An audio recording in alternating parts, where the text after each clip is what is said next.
governments, regulatory agencies. What the fark butt? Don't worry, they're just getting the plot out of the way so it won't slow down the pew, pew, pew.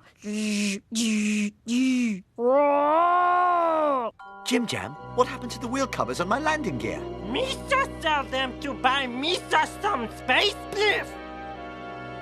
That character's just a tired stereotype. One computer scientist at MIT became so disillusioned that he decided to build a computer program that would parody these hopeless attempts.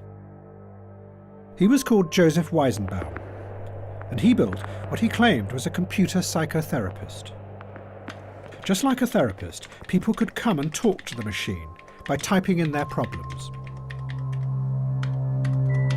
Weizenbaum called the program ELIZA. He modelled it on a real psychotherapist called Carl Rogers, who was famous for simply repeating back to the patient what they had just said.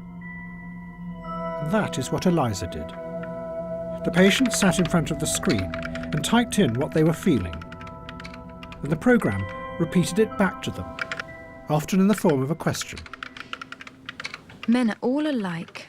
In what way? They're always bugging us about something or other.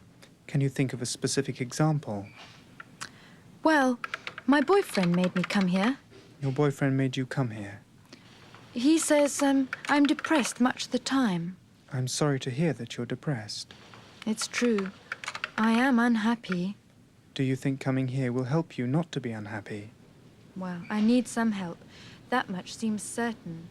One of the first people to use ELIZA was Weizenbaum's secretary, and her reaction was something that he had not predicted at all. Then I asked her to my office and sat her down at the keyboard, and then she began to type. And of course, I looked over her shoulder to make sure that everything was operating properly.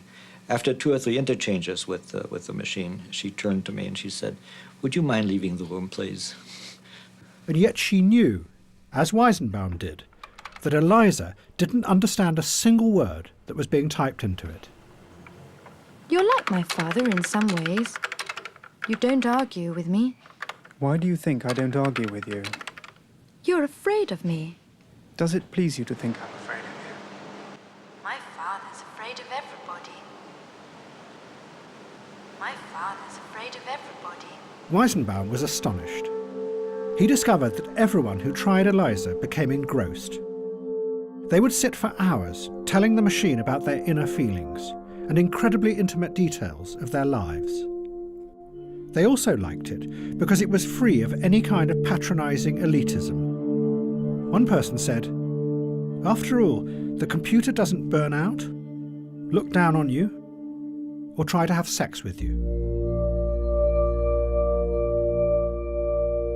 What ELIZA showed was that in an age of individualism, what made people feel secure was having themselves reflected back to them, just like in a mirror.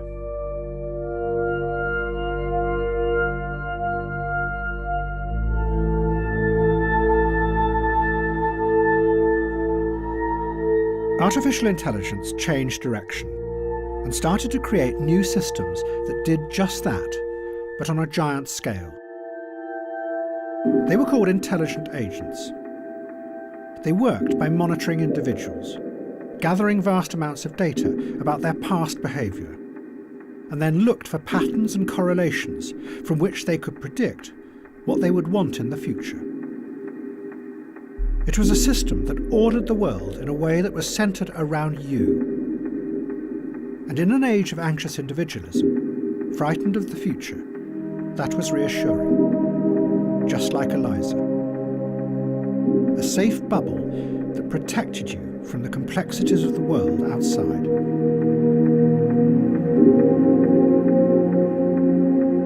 And the applications of this new direction proved fruitful and profitable.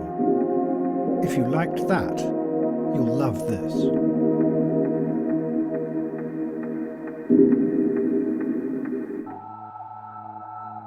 What was rising up in different ways was a new system that promised to keep the world stable. Its tentacles reached into every area of our lives. Finance promised that it could control the unpredictability of the free market. while individuals were more and more monitored to stabilise their physical and mental states. And increasingly, the intelligent agents online predicted what people would want in the future and how they would behave. But the biggest change was to politics. In a world where the overriding aim was now stability, politics became just part of a wider system of managing the world. The old idea of democratic politics, that it gave a voice to the weak against the powerful, was eroded. And a resentment began to quietly grow out on the edges of society.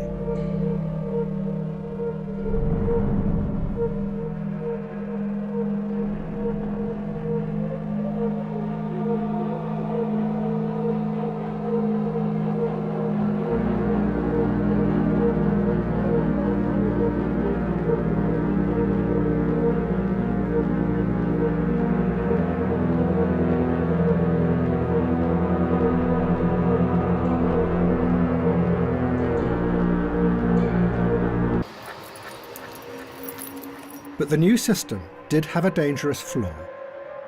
Because in the real world, not everything can be predicted by reading data from the past. And someone who was about to discover that to his own cost was Donald Trump.